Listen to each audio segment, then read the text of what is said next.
এখনো কিন্তু তিনটা বড় বড় ভূমিকম্প আসা বাকি আছে।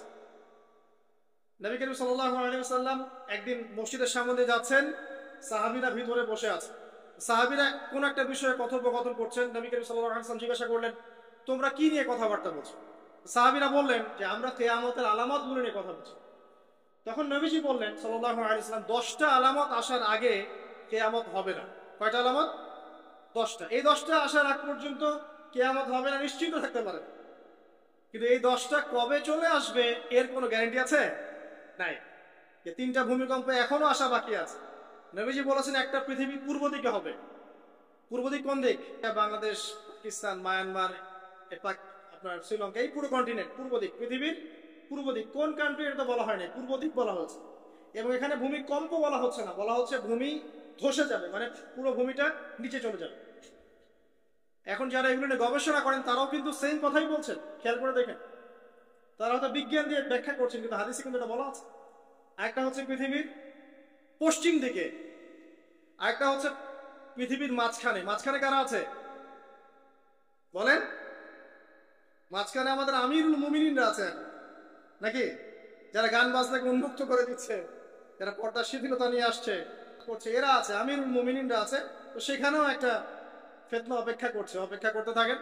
তো এই কথাটা বলতে গিয়ে আমি এখানে এসেছি, পৃথিবীতে কিন্তু এখনো তিনটা বড় বড় ভূমিকম্প বাকি আছে। আর সর্বশেষ আলামত হচ্ছে ইয়েমেন।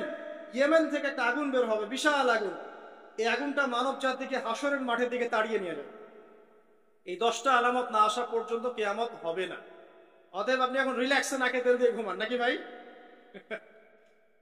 এই 10টা আলামত না আসা পর্যন্ত কিয়ামত হচ্ছে না। তবে এই 10টা আলামত আসার পটভূমি কিন্তু তৈরি হয়ে যাচ্ছে, এটা আমাদের খেয়াল করতে হবে। আচ্ছা আসেন, এই যে শুআয়ব আলাইহিস সালামের কওমকে যে ভূমিকম্প দিয়ে ধ্বংস করা হলো, এই ভূমিকম্প কখন আসে? আল্লাহ পাক বলছেন তার রাসূলের মাধ্যমে, যখন সমাজের মধ্যে পাপ বেড়ে যাবে, অশ্লীলতা বেড়ে যাবে, মানুষ মাদককে হালাল মনে করা শুরু করবে, জিনাকে হালাল মনে করা শুরু করবে, এবং এই যে বেপরদামি বেড়ে যাবে, তখন সমাজের মধ্যে ভূমিকম্প দেখা দিবে, ভূমিধস দেখা দিবে। গান বাজনা, বাদ্যযন্ত্রকে মানুষ হালাল মনে করা শুরু করবে, তখন এগুলো আসবে। তো এগুলো কি আসার বাকি আছে? এখন কি মনে হচ্ছে? আল্লাহ পাক আমাদেরকে হেফাজত করুন, আমিন। বাঁচার উপায় কি? ওই যে বললাম, রব্বানা বলেন, আতিনা মিন লাদুনকা রাহমা ওয়া হাইয়্ লানা মিন আমরিনা রাশাদা। এভাবেই ইতিহাস নিজেকে পুনরাবৃত্তি ঘটিয়েছে। এখন আপনার জন্য আমার নসিহত হচ্ছে, নবী সাল্লাল্লাহু আলাইহি ওয়াসাল্লাম বলেছেন, আমি শেষ জামানায় আমার উম্মতের উপর কিছু বিষয় ভয় করি, যে এগুলো আমার উম্মতের মধ্যে ঢুকে যাবে, আমি আশঙ্কা করে ঢুকে যাবে। কি কি বিষয়? 1 নাম্বার, যে আমি আশঙ্কা করি যে আমার উম্মতের মধ্যে মূর্তি পূজা ঢুকে যাবে, মুসলিম কিন্তু স্ট্যাচু ওয়ার্শিপ করবে। 2, আমি আশঙ্কা করি আমার উম্মতের মধ্যে রিয়া ঢুকে যাবে। রিয়াটা কি? লোক দেখানো আমল। রিয়া কি? লোক দেখানো আমল।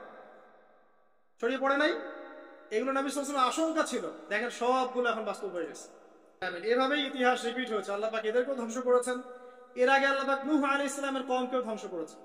কি কারণে? তারা লাত, এই যে ইয়াগুস, ইয়াউক, নাসর, এরকম কিছু স্ট্যাচু ওয়ার্শিপ করত।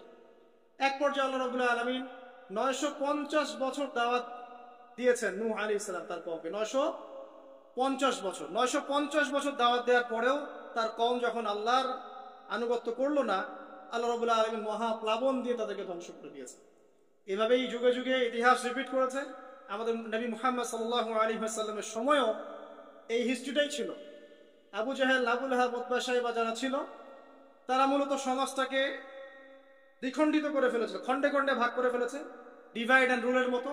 সমাজে সুদ ছড়িয়ে দিয়েছিল, জেনা ছড়িয়ে দিয়েছিল, পরকিয়া ছড়িয়ে দিয়েছে, এবং শিরক ছড়িয়ে দিয়েছে, এবং গোত্রীয় হানাহানি চলছিল। এরকম একটা অবস্থায় নবী সাল্লাল্লাহু আলাইহি ওয়াসাল্লাম ওই সমাজের মধ্যে আসেন নবী হিসেবে। এসে মাত্র 23 বছর সময় নিয়েছেন। কত বছর? মাত্র 23 বছর। আমাদের তো সমাজ সংস্কারের শতাব্দী পার হয়ে যাচ্ছে, এক একটা রেভলিউশন দেখবেন শতাব্দী পার হয়ে যাচ্ছে, কিন্তু কোনো আলটিমেট রেজাল্ট নাই। নবী সাল্লাল্লাহু আলাইহি ওয়াসাল্লাম 23 বছর সময় নিয়েছেন, মাত্র 23 বছর। এই 23 বছরে কোরআন এবং হাদিস এই দুটোকে হাতে নিয়ে নবী সাল্লাল্লাহু আলাইহি ওয়াসাল্লাম সমাজের প্রত্যেকটা জাহিলিয়াত উপর থেকে সরিয়ে দেন নাই, শেকড় থেকে উপড়ে ফেলেছেন। তবে তিনি যখন ইসলাম প্রতিষ্ঠা করে দিয়ে চলে গেছেন, খোলাফায়ে রাশেদার যুগ চলে গেছে, তারপর উমাইয়া খেলাফত এসেছে প্রায় 100 বছরের মতো, পরে আব্বাসীয় এসেছে প্রায় 550 বছরের মতো, আস্তে আস্তে ফাতেমিরা এসেছে, ওদিকে কর্ডোভার স্পেনে আন্দালুসে উমাইয়া শাসন ছিল, ওসমানীয়রা এসেছে, এভাবে ইতিহাস চলেছে দীর্ঘদিন, প্রায় 1400 বছর। শেষ পর্যায়ে গিয়ে নবী সাল্লাল্লাহু আলাইহি ওয়াসাল্লাম কিছু ভবিষ্যৎবাণী করে গেছে, যখন শেষ জামানাগুলো আসবে তখন দেখবে তোমরা সমাজে সুদটা ছড়িয়ে পড়বে বেশি, জেনা ছড়িয়ে পড়বে, অশ্লীলতা ছড়িয়ে পড়বে। তিনি আরো বলেছেন সময়গুলো সংক্ষিপ্ত হয়ে আসবে, মানুষের হঠাৎ মৃত্যুর পরিমাণ বেড়ে যাবে, অনেক কিছু বলে গেছে। দিন চলে যাবে মনে হবে একটা ঘন্টার মতো চলে গেল, বছর চলে যাবে একটা মাসের মতো, মাস যাবে একটা সপ্তাহের মতো। অনেকগুলো সাইন তিনি বলে গেছে। মুসলিমদের মধ্যে বিভক্তি বাড়তে থাকবে, হত্যা হারাজ বাড়বে। হারাজ, হত্যা মানে হারাজ, মানে একজন ব্যক্তিকে হত্যা করা হবে, সে জানবে না আমাকে কেন হত্যা করা হবে, আর একজন ব্যক্তি হত্যা করবে, সেও বুঝবে না কেন তাকে মারলাম। ফাসাদ বাড়তে থাকবে, উঁচু উঁচু অট্টালিকা নির্মাণের প্রতিযোগিতা বাড়তে থাকবে। হচ্ছে না এগুলো? সমাজে ভালো মন্দের মানদণ্ড উল্টে যাবে, মানুষ সত্যকে মিথ্যা বলবে, মিথ্যাকে সত্য বলবে, মিথ্যাবাদীকে সত্যবাদী বলবে, সত্যবাদীকে মিথ্যাবাদী বলবে, আমানতদারকে খেয়ানতকারী বলবে, খেয়ানতকারকে আমানতদার বলবে। টোটালি মানদণ্ড উল্টে যাবে। আস্তে আস্তে সিচুয়েশন এমন হতে থাকবে, খারাপ থেকে খারাপ। তবে সোনালী সময় কি আর ফিরবে না? তাহলে সময় কি তাহলে আর ফিরবে না? এভাবেই চলবে সবকিছু? না, এভাবে চলবে না ইনশাআল্লাহ। আল্লাহ রাব্বুল আলামিন তার রাসূলের মাধ্যমে জানিয়েছেন এই সবকিছুই সাময়িক, সবকিছু সাময়িক। ইতিহাস আবার পুনরাবৃত্তি ঘটাবে। ইতিহাস সভ্যতা শুরু হয়েছিল একজন নবী দ্বারা, শেষও হবে আরেকজন নবী দ্বারা ইনশাআল্লাহ। আগেকার পোশাক, 1000 বছর আগের পোশাক, শালীন পোশাক, তারা কিন্তু মুসলিম ছিলেন না। আপনি এই ব্যাবিলনের সভ্যতা দেখেন, ব্যাবিলনের সভ্যতা অনেক প্রাচীন, প্রাচীন না? এই সভ্যতার পোশাক দেখবেন এটা অশালীন পোশাক ছিল না। এমনকি আইয়ামে জাহিলিয়াত যেটা আমরা বলি, নবী সাল্লাল্লাহু আলাইহি ওয়াসাল্লাম যখন জন্ম নেননি তার আগের সময়, ওই সময়ও যে মানুষ জেনা করত, মেয়েকে যে কন্যা সন্তানকে জীবিত দাফন করত, তারপরেও ওদের পোশাক শালীন ছিল। হঠাৎ করে বিশ্বে একটা সভ্যতা আসলো, তারা বললো যে পোশাক শর্ট হতে হতে হতে হতে এক পর্যায়ে বিকিনি পরে করা শুরু, এবং এখন ওরা সারা বিশ্বে ওটা ছড়িয়ে দিচ্ছে, আমরা সবাই ওটাকে গ্রহণ করছে। আবার বলছি 1000 বছরের সময়। এখন দেখেন আল্লাহ পাক কি বলছেন, ওয়াইদা ফাআলু ফাহিশাতান, ওই সূরার মধ্যে আছে, যখন তারা কোনো ফাহেসা কাজ করে তারা বলে, তারা বলে ওয়াজাদনা আলাইহা আবানা, ওয়াজাদনা আলাইহি আবানা, আমরা এগুলো আমাদের বাপ দাদাদেরকে দেখেছি করতে। যখন তারা কোনো ফাহেসা কাজ করে তারা বলে, অশ্লীল কাজ করলে বলে আমরা এগুলো দেখেছি বাপ দাদা পিতৃপুরুষ থেকে করে আসছে। আল্লাহু আমারনা বিহা, আল্লাহ আমাদেরকে আদেশ করেছে। আল্লাহ বলেন কুল ইন্নাল্লাহা লা ইয়া'মুরু বিল ফাহশা, আল্লাহ পাক কখনো অশ্লীল কাজের আদেশ করতে পারেন না। আচ্ছা, কুলুনা আলাল্লাহি মা লা তা'লামুন, তোমরা কি আল্লাহ সম্পর্কে এমন কথা বলছো যে কথা তোমরা জানো না? আল্লাহ কিসের আদেশ করেন? আল্লাহ বলেন কুল আমারা রাব্বি বিল কিসত, হে নবী বলে দিন আল্লাহ পাক আদেশ করেন ন্যায়, ন্যায় বিচারের আদেশ করেন। ওয়া আকিমু ওয়ুজুহাকুম ইনদা কুল্লি মসজিদ, এবং প্রত্যেক নামাজের ওয়াক্তে নিজের চেহারাটাকে একনিষ্ঠভাবে আল্লাহর দিকে ফেরাবে, এই আদেশ আল্লাহ পাক করেন। ওয়া আকিমু ওয়ুজুহাকুম ইনদা কুল্লি মসজিদ ওয়াদউহু মুখলিসিনা লাহুদ্দিন, এবং একনিষ্ঠভাবে তোমরা আল্লাহকে ডাকবে, দোয়া করবে, এই আদেশ আল্লাহ পাক। তো আল্লাহ পাক কি অশ্লীল কাজের আদেশ করতে পারে? ইতিহাস পড়ে দেখেন, আমি নিজে হিস্ট্রির ছাত্র, আপনি পড়ে দেখবেন, পুরো ঐতিহাসিক পটভূমি পড়ে দেখবেন, মানুষ এই ঊনবিংশ শতাব্দী আসার আগে এত অশ্লীল ছিল। এখনকার বিশ্বে যত সমস্যা চলছে, কয়েকটা বলি, রিবা বা সুদ, জেনা, তারপর বেপরদামি অশ্লীলতা, 4 নাম্বার আপনার মাদক, ঠিক আছে, 5 যে বড় মহামারী পর্নোগ্রাফি, যত বড় বড় মেজর সমস্যাগুলো চলছে যেগুলো ইয়াং জেনারেশনকে ধ্বংস করে দিচ্ছে, এগুলোর ম্যাক্সিমাম এসেছে কি চীন থেকে। খেয়াল করে দেখবেন, এগুলো কিন্তু বাংলাদেশ থেকে আসে নাই, আসছে ভারত থেকে আসছে, পাকিস্তান থেকে আসছে, সাবকন্টিনেন্ট থেকে আসে না, এগুলো দেখবেন একটা নির্দিষ্ট জায়গা থেকে আসছে। তো এই কারণে আমাদের সতর্ক দৃষ্টি রাখতে হবে যে বস্তুবাদী উন্নয়ন সবকিছু নয়। হ্যাঁ, আমরা জিডিপি বাড়ালাম, ইন্ডাস্ট্রিজ গড়লাম, মঙ্গলে চলে গেলাম, চাঁদে গেলাম, ওকে ফাইন, এগুলোর কেউ বিরোধিতা করবে না, এটা ভালো, ন্যাশনকে এগিয়ে নিতে হবে, এটাই এডুকেট, তারও নয়, এবং এডুকেটেই করতে হবে, কিন্তু নৈতিকতার বিসর্জন দিয়ে নয়। নৈতিকতার বিসর্জন দিয়ে ধর্ম থেকে দূরে চলে এসে নাস্তিকতায় বিশ্বাসী হয়ে আল্লাহকে বাদ দিয়ে, রাসূলকে বাদ দিয়ে এই বস্তুবাদী উন্নয়ন আমাদের পরকালকে বাঁচাতে পারবে না। পরকালকে বাঁচিয়ে রেখে আমার দুনিয়াবী উন্নয়ন করতে হবে। এবং দুনিয়ার উন্নয়নটা অবশ্যই জরুরি। সারা বিশ্ব যখন এগিয়ে যাচ্ছে, আমরা কেন পিছিয়ে থাকবো? আমি তো এটাও বলি যে এটা অনেক মাদ্রাসার লাইনে যারা আছেন তারা আমার সাথে একটু বিরোধিতা করেন এই বিষয়ে, কিন্তু আমি নিজেই বলি যে সিলেবাসের মধ্যে পরিবর্তন নিয়ে আসার চেষ্টা করতে হবে। শুধুমাত্র এককেন্দ্রিক শিক্ষায় কেন শিক্ষিত হবো? এই যুগে চলার জন্য যে উপকারী জ্ঞানগুলো দরকার সেগুলো শিখতে হবে আমাদেরকে।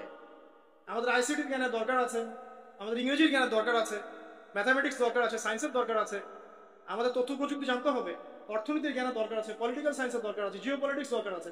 এগুলো বাদ দিয়ে শুধু যদি আমি মুখস্থ করে যাই, এই জ্ঞানটা আমার কি কাজে দেবে আমাকে? এই কথাটা অনেকে নেগেটিভলি নেয়, কিন্তু আমি আসলে তাদের ব্যাপারে তাদের সাথে তর্ক করতে চাই না। আমি আমার কনসেপ্ট লালন করি, আমি এতটুকুই বলছি। এবং যারা শিক্ষিত মহল আছেন, বুদ্ধিজীবী মহল আছেন, যারা দেশ সম্পর্কে ভাবেন, যাদের নিয়ে ভাবেন, উম্মা নিয়ে ভাবেন, তারা কিন্তু আমার সাথে একমত হবে ইনশাআল্লাহ যে আমরা কিন্তু এই জায়গাটাতে পিছিয়ে পড়তেছি। আল্লাহ পাক আমাদেরকে কনস্ট্রাকটিভ সিলেবাসে পড়াশোনা করার তৌফিক দান করুন, এবং জেনারেল লাইন থেকে আপনি বয়কট করে একদম ইয়াতে চলে আসতেছেন কেন? জেনারেল লাইনে পড়ছেন, পড়েন, আপনার এই জ্ঞানটাকে আপনি ইসলামের কল্যাণে কাজে লাগাতে পারবেন না? সবাইকে কি আলেম হতে হবে? সবাইকে মুফতি হবে, মুহাদ্দিস হবে? অর্থনীতিবিদের দরকার আছে না? পলিটিশিয়ানের দরকার আছে না? ডক্টর ইঞ্জিনিয়ার দরকার আছে না? সব সেক্টরের মানুষের দরকার আছে। আপনাদেরকে আপনাদের জায়গায় থাকতে হবে, ওখানে থেকে আপনারা ইসলামের খেদমত করবেন, পারবেন না? একজন ডক্টর তিনি কি ইসলামের খেদমত করতে পারবেন না ভাই? একজন সৎ নেতা তিনি কি ইসলামের খেদমত করতে পারবেন না? একজন অর্থনীতিবিদ তিনি যদি আল্লাহ পাকের হালাল হারাম মেনে অর্থনীতির কোনো বিধান চালু করেন, তিনি কি ইসলামের খেদমত করতে পারবেন না? তো সবাইকে কি বক্তা হতে হবে? সবাইকে আলেম হতে হবে? এক নির্দিষ্ট একটা শ্রেণীর মানুষ আলেম হবে, নির্দিষ্ট একটা শ্রেণীর মানুষ প্রশাসনে থাকবে, নির্দিষ্ট একটা শ্রেণীর মানুষ আপনার জনপ্রতিনিধি হবে, নির্দিষ্ট শ্রেণীর মানুষ ইকোনমিক সেক্টরে থাকবে। এইভাবে আমরা একটা জাতি গঠন করব, এবং সবাই হবে উভয় দিকে শিক্ষিত। একজন আর্মি অফিসার, তার উচিত হবে ইমামতি করার যোগ্যতা অর্জন করা। একজন ডক্টর, তার উচিত হবে ইমামতি করার যোগ্যতা অর্জন করা। আবার একজন যিনি আলেম, তারও উচিত হবে এমন পড়াশোনা করা যে পড়াশোনা দিয়ে তিনি কোরআন সুন্নাহকে হাতে রেখে ওয়ার্ল্ড অ্যাফেয়ার্সকে ডিল করতে পারেন। তো এই বিষয়গুলো আমাদের একটা গ্যাপ চলে আসছে দীর্ঘদিন থেকে। আল্লাহ পাক আমাদেরকে বোঝার তৌফিক দান করুন। আর অ্যাটলিস্ট আমরা যদি নাই পারি, আমাদের দ্বারা যদি কিছু নাই হয়, অ্যাটলিস্ট আমাদের সন্তান সন্ততি যারা আসবে ভবিষ্যতে, আল্লাহ পাক তাদেরকে যেন ইসলামের জন্য কবুল করে নেয়। আমি আর ইসলামের জন্য কবুল করলে কারো কোনো ক্ষতি নাই। ইসলামের আন্ডারে প্রত্যেক অমুসলিমের সর্বোচ্চ অধিকার রক্ষা করা হয়, অন্য কোনো জায়গায় করা হয় না। এবং প্রত্যেকটা ধর্মগ্রন্থের মূল কথাগুলো দেখবেন একই রকম। এক আল্লাহর কথা বলছেন, একজন শেষ নবীর কথা বলছেন, সত্য কথা বলার কথা বলছেন, ন্যায়ের কথা চলার কথা বলছেন। প্রত্যেকটা ধর্মগ্রন্থ পড়ে দেখেন, এই যে ওল্ড টেস্টামেন্ট বলেন, নিউ টেস্টামেন্ট বলেন, বেদ বলেন, আপনি বাইবেল বলেন, পড়েন, একটু পড়েন, তুলনামূলক ধর্মতত্ত্বের বইগুলো পড়েন, দেখবেন অনেক মিল আছে। তো সবাই যদি যার যার ধর্ম পালন করেন, কোনো সমস্যা আছে? সবাই যদি যার যার ধর্মের নৈতিক বিষয়গুলো মেনে চলে, কোনো সমস্যা আছে? এই সহজ সরল কথাগুলো আমরা জনগণকে বোঝাতে ব্যর্থ হচ্ছি। এই সুযোগ নিয়ে এক শ্রেণীর মানুষ এক দলকে আরেক দলের বিরুদ্ধে লাগিয়ে দিচ্ছে, স্বার্থ খুঁজে, নিজের স্বার্থে, দুনিয়ার স্বার্থে। এবং ওই যে বললাম একটা সভ্যতার কথা, ওদের স্বার্থে শান্তিপূর্ণ একটা জনসমষ্টির মাঝে ফাসাদ লাগিয়ে দিচ্ছে উদ্দেশ্যপ্রণীত ভাবে কিছু মানুষ। এদেরকে চিনতে শিখুন, এদেরকে বয়কট করতে শিখুন। আল্লাহ পাক তৌফিক, বোঝার তৌফিক দান। যাক, আমি আর ওদিকে যাচ্ছি না। দেখুন, নবী মুসা আলাইহিস সালামের সময় হিস্ট্রি এভাবে রিপিট হয়েছে। আপনাকে একটা কওমের কথা বলি, এই যে শুআয়ব আলাইহিস সালামের কওম, যাদেরকে মাপে কম দেওয়ার কারণে আল্লাহ পাক ধ্বংস করেছেন। কোন কারণে? মাপে কম দেওয়ার কারণে। আল্লাহ রাব্বুল আলামিন ভূমিকম্প দিয়ে ধ্বংস করেছেন এই প্রথম এই কওমটাকে, যারা ছিল শুআয়ব আলাইহিস সালামের কওম। তাদের অপরাধ খুব বড়সড় ছিল না, কিন্তু আপনি দেখেন তারা শিরকের পাপ করতো, ঠিক আছে, এই পাপটা মোটামুটি ধ্বংসপ্রাপ্ত সব কমই করেছে। এই শিরকের পাপ বাদ দিয়ে তারা আরেকটা বড় পাপ করতো, একটা বড় পাপ। সেটা কি? তারা মাপে কম দিত, অন্যদেরকে ঠকাতো, মানে জনগণের সম্পদ লুট করে মাপে কম দিত। এই একটা কারণে আল্লাহ পাক শুআয়ব আলাইহিস সালামের কওমকে পুরো ভূমিকম্প দিয়ে ধ্বংস করে দিয়েছে। তা আমি আপনাদেরকে জানিয়ে রাখি যে আমি যেহেতু আখিরুজ জামান স্টাডি করেছি বা করছি, এখনো কিন্তু 3টা বড় বড় ভূমিকম্প আসা বাকি আছে। নবী করিম সাল্লাল্লাহু আলাইহি ওয়াসাল্লাম একদিন মসজিদের সামনে যাচ্ছেন, সাহাবীরা ভিতরে বসে আছে। সাহাবীরা কোন একটা বিষয়ে কথোপকথন করছেন। নবী করিম সাল্লাল্লাহু আলাইহি ওয়াসাল্লাম জিজ্ঞাসা করলেন, তোমরা কি নিয়ে কথাবার্তা বলছো? সাহাবীরা বললেন যে আমরা কিয়ামতের আলামতগুলো নিয়ে কথা বলছি। তখন নবীজি বললেন সাল্লাল্লাহু আলাইহি ওয়াসাল্লাম 10টা আলামত আসার আগে কিয়ামত হবে না। কয়টা আলামত? 10টা। এই 10টা আসার আগ পর্যন্ত কিয়ামত হবে না নিশ্চিন্ত থাকতে পারেন। কিন্তু এই 10টা কবে চলে আসবে এর কোনো গ্যারান্টি আছে? নাই। যে 3টা ভূমিকম্প এখনো আসা বাকি আছে। নবীজি বলেছেন একটা পৃথিবী পূর্ব দিকে হবে। পূর্ব দিক কোন দিক? বাংলাদেশ, পাকিস্তান, মায়ানমার, আপনার শ্রীলঙ্কা, এই পুরো কন্টিনেন্ট পূর্ব দিক, পৃথিবীর পূর্ব দিক। কোন কান্ট্রি এটা বলা হয়নি, পূর্ব দিক বলা হচ্ছে। এবং এখানে ভূমিকম্প বলা হচ্ছে না, বলা হচ্ছে ভূমি ধসে যাবে, মানে পুরো ভূমিটা নিচে চলে যাবে। এখন যারা এগুলো নিয়ে গবেষণা করেন তারাও কিন্তু সেম কথাই বলছেন, খেয়াল করে দেখেন। তারা হয়তো বিজ্ঞান দিয়ে ব্যাখ্যা করছেন, কিন্তু হাদিসে কিন্তু এটা বলা আছে। আরেকটা হচ্ছে পৃথিবীর পশ্চিম দিকে, আরেকটা হচ্ছে পৃথিবীর মাঝখানে। মাঝখানে কারা আছে বলেন? মাঝখানে আমাদের আমিরুল মুমিনিনরা আছে নাকি? যারা গান বাজনাকে উন্মুক্ত করে দিচ্ছে, যারা পর্দার শিথিলতা নিয়ে আসছে করছে, এরা আছে, আমিরুল মুমিনিনরা আছে। তো সেখানেও একটা ফিতনা অপেক্ষা করছে, অপেক্ষা করতে থাকেন। তো এই কথাটা বলতে গিয়ে আমি এখানে এসেছি। পৃথিবীতে কিন্তু এখনো 3টা বড় বড় ভূমিকম্প বাকি আছে। আর সর্বশেষ আলামত হচ্ছে ইয়েমেন। ইয়েমেন থেকে একটা আগুন বের হবে, বিশাল আগুন। এই আগুনটা মানব জাতিকে হাসরের মাঠের দিকে তাড়িয়ে নিয়ে যাবে। এই 10টা আলামত না আসা পর্যন্ত কিয়ামত হবে না। অতএব আপনি এখন রিল্যাক্সে নাকে তেল দিয়ে ঘুমান নাকি ভাই? এই 10টা আলামত না আসা পর্যন্ত কিয়ামত হচ্ছে না। তবে এই 10টা আলামত আসার পটভূমি কিন্তু তৈরি হয়ে যাচ্ছে, এটা আমাদের খেয়াল করতে হবে। আচ্ছা আসেন, এই যে শুআয়ব আলাইহিস সালামের কওমকে যে ভূমিকম্প দিয়ে ধ্বংস করা হলো, এই ভূমিকম্প কখন আসে? আল্লাহ পাক বলছেন তার রাসূলের মাধ্যমে, যখন সমাজের মধ্যে পাপ বেড়ে যাবে, অশ্লীলতা বেড়ে যাবে, মানুষ মাদককে হালাল মনে করা শুরু করবে, জেনাকে হালাল মনে করা শুরু করবে, এবং এই যে বেপরদামি বেড়ে যাবে, তখন সমাজের মধ্যে ভূমিকম্প দেখা দিবে, ভূমিধস দেখা দিবে। গান বাজনা, বাদ্যযন্ত্রকে মানুষ হালাল মনে করা শুরু করবে, তখন এগুলো আসবে। তো এগুলো কি আসার বাকি আছে? এখন কি মনে হচ্ছে? আল্লাহ পাক আমাদেরকে হেফাজত করুন, আমিন। বাঁচার উপায় কি? ওই যে বললাম, রব্বানা বলেন, আতিনা মিন লাদুনকা রাহমা ওয়া হাইয়্ লানা মিন আমরিনা রাশাদা। এভাবেই ইতিহাস নিজেকে পুনরাবৃত্তি ঘটিয়েছে। এখন আপনার জন্য আমার নসিহত হচ্ছে, নবী সাল্লাল্লাহু আলাইহি ওয়াসাল্লাম বলেছেন, আমি শেষ জামানায় আমার উম্মতের উপর কিছু বিষয় ভয় করি, যে এগুলো আমার উম্মতের মধ্যে ঢুকে যাবে, আমি আশঙ্কা করে ঢুকে যাবে। কি কি বিষয়? 1 নাম্বার, যে আমি আশঙ্কা করি যে আমার উম্মতের মধ্যে মূর্তি পূজা ঢুকে যাবে, মুসলিম কিন্তু স্ট্যাচু ওয়ার্শিপ করবে। 2, আমি আশঙ্কা করি আমার উম্মতের মধ্যে রিয়া ঢুকে যাবে। রিয়াটা কি? লোক দেখানো আমল। রিয়া কি? লোক দেখানো আমল। ছড়িয়ে পড়ে নাই? এগুলো নবী সাল্লাল্লাহু আলাইহি ওয়াসাল্লামের আশঙ্কা ছিল, দেখেন সবগুলো এখন বাস্তব হয়ে গেছে। এভাবেই ইতিহাস রিপিট হয়েছে। আল্লাহ পাক এদেরকেও ধ্বংস করেছেন। এর আগে আল্লাহ পাক নূহ আলাইহিস সালামের কওমকেও ধ্বংস করেছেন। কি কারণে? তারা লাত, এই যে ইয়াগুস, ইয়াউক, নাসর, এরকম কিছু স্ট্যাচু ওয়ার্শিপ করত। এক পর্যায়ে আল্লাহ রাব্বুল আলামিন 950 বছর দাওয়াত দিয়েছেন নূহ আলাইহিস সালাম তার কওমকে। 950 বছর দাওয়াত দেওয়ার পরেও তার কওম যখন আল্লাহর আনুগত্য করলো না, আল্লাহ রাব্বুল আলামিন মহাপ্লাবন দিয়ে তাদেরকে ধ্বংস করে দিয়েছে। এভাবেই যুগে যুগে ইতিহাস রিপিট করেছে। আমাদের নবী মুহাম্মদ সাল্লাল্লাহু আলাইহি ওয়াসাল্লামের সময়ও এই হিস্ট্রিটাই ছিল। আবু জাহেল, আবু লাহাব, উতবা, শাইবা যারা ছিল, তারা মূলত সমাজটাকে দ্বিখণ্ডিত করে ফেলেছিল, খণ্ডে খণ্ডে ভাগ করে ফেলেছে। ডিভাইড অ্যান্ড রুলের মতো সমাজে সুদ ছড়িয়ে দিয়েছিল, জেনা ছড়িয়ে দিয়েছিল, পরকীয়া ছড়িয়ে দিয়েছে, এবং শিরক ছড়িয়ে দিয়েছে, এবং গোত্রীয় হানাহানি চলছিল। এরকম একটা অবস্থায় নবী সাল্লাল্লাহু আলাইহি ওয়াসাল্লাম ওই সমাজের মধ্যে আসেন নবী হিসেবে। এসে মাত্র 23 বছর সময় নিয়েছেন। কত বছর? মাত্র 23 বছর। আমাদের তো সমাজ সংস্কারের শতাব্দী পার হয়ে যাচ্ছে। এক একটা রেভলিউশন দেখবেন শতাব্দী পার হয়ে যাচ্ছে, কিন্তু কোনো আলটিমেট রেজাল্ট নাই। নবী সাল্লাল্লাহু আলাইহি ওয়াসাল্লাম 23 বছর সময় নিয়েছেন, মাত্র 23 বছর। এই 23 বছরে কোরআন এবং হাদিস এই দুটোকে হাতে নিয়ে নবী সাল্লাল্লাহু আলাইহি ওয়াসাল্লাম সমাজের প্রত্যেকটা জাহিলিয়াত উপর থেকে সরিয়ে দেন নাই, শেকড় থেকে উপড়ে ফেলেছে। তবে তিনি যখন ইসলাম প্রতিষ্ঠা করে দিয়ে চলে গেছেন, খোলাফায়ে রাশিদার যুগ চলে গেছে, তারপর উমাইয়া খেলাফত এসেছে প্রায় 100 বছরের মতো, পরে আব্বাসীয় এসেছে প্রায় 550 বছরের মতো, আস্তে আস্তে ফাতেমিরা এসেছে, ওদিকে কর্ডোভার, স্পেনে আন্দালুসে উমাইয়া শাসন ছিল, ওসমানীয়রা এসেছে। এভাবে ইতিহাস চলেছে দীর্ঘদিন, প্রায় 1400 বছর।